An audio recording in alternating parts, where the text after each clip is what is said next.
Hello दोस्तों, मैं विकास अपने यूट्यूब चैनल पर आप सबका स्वागत करता हूं। दोस्तों, आज हम बात करेंगे HFCL लिमिटेड की, जिसने पिछले 2 साल में लगभग 10 टाइम्स का रिटर्न दिया है।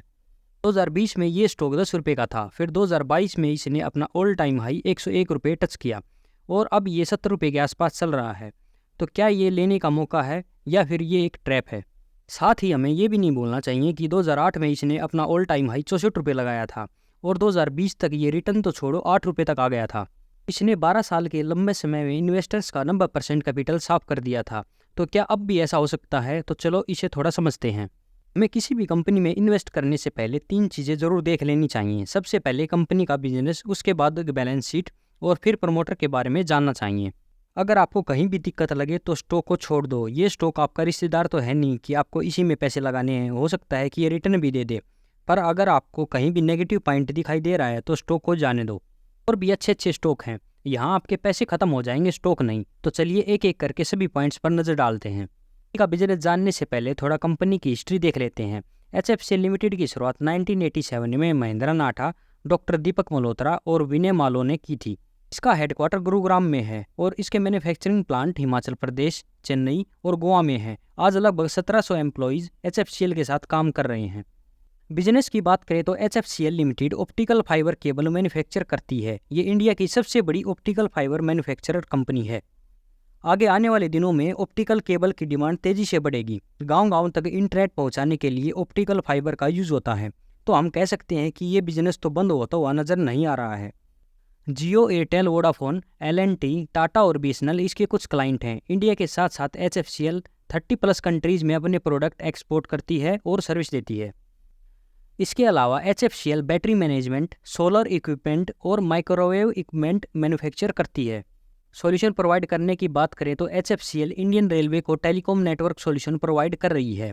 तो अब हमने कंपनी के बिजनेस मॉडल को समझा। कहीं से भी बिजनेस में कोई दिक्कत नहीं लग रही है और आगे आने वाले टाइम में बिजनेस ग्रो ही करेगा। तो क्या इतना सुनकर पैसा लगा दें? बिल्कुल भी नहीं। अब हम कंपनी की बैलेंस शीट को देखते हैं। चाहे कंपनी अपने आप को कितना भी अच्छा प्रेजेंट कर ले, लेकिन बैलेंस शीट सब साफ कर देती है। तो चलो बैलेंस शीट पर नजर डालते हैं। HFCL 9,892 करोड़ की मार्केट कैप्स के साथ एक मिड कैप कंपनी है। वैसे ये एक्चुअल में एक स्मॉल कैप ही है। वो अलग बात है कि स्टॉक प्राइस बढ़ गया है और ये एक मिड कैप की रेंज में आ गई है। स्टॉक का PE 31 है, जो इंडस्ट्री से भी ज़्यादा है। चार्ट की बात करें तो कहीं भी स्टेबिलिटी और कॉन्स्टेंट ग्रोथ दिखाई नहीं दे रही। इसने 2006 से 2020 तक नेगेटिव रिटर्न ही दिए हैं। पिछले 2-3 साल को छोड़ दें तो इसने अपने इन्वेस्टर्स को निराश ही किया है। हालांकि 2020 से 2023 तक ये 700% का रिटर्न दे चुकी है। वहीं अगर 1 साल की बात करें तो 4% का नेगेटिव रिटर्न दिया है। तो चार्ट कहीं से भी इन्वेस्ट करने के लिए प्रोमिसिंग दिखाई नहीं दे रहा है। सेल्स की बात करें तो 2012 में जहां 261 करोड़ की सेल्स थी, वहीं आज 2023 में सेल्स 4700 करोड़ के आसपास पहुंच गई हैं। साल दर साल सेल्स बढ़ रही है, जो एक अच्छी बात है। नेट प्रॉफिट की बात करें तो 2023 में कंपनी 340 करोड़ का प्रॉफिट कर चुकी है, जो एक पॉजिटिव साइन है। मिड कैप और स्मॉल कैप के लिए इतना प्रॉफिट निकालना बड़ी बात है। और ऐसा भी नहीं है कि केवल इस साल ही इतना प्रॉफिट हुआ है, पिछले सालों का प्रॉफिट भी 3 डिजिट में ही है। और सबसे बड़ी बात यह है कि ये स्टेबल है। रिजर्व्स की बात करें तो कंपनी के पास लगभग 2,970 करोड़ रुपए के रिजर्व्स हैं। वहीं बोरोइंग्स की बात करें तो कंपनी पर 768 करोड़ का लोन है, जो रिजर्व्स के सामने एक छोटी सी बात है। शेयर होल्डिंग की बात करें तो 39% की हिस्सेदारी प्रमोटर के पास है।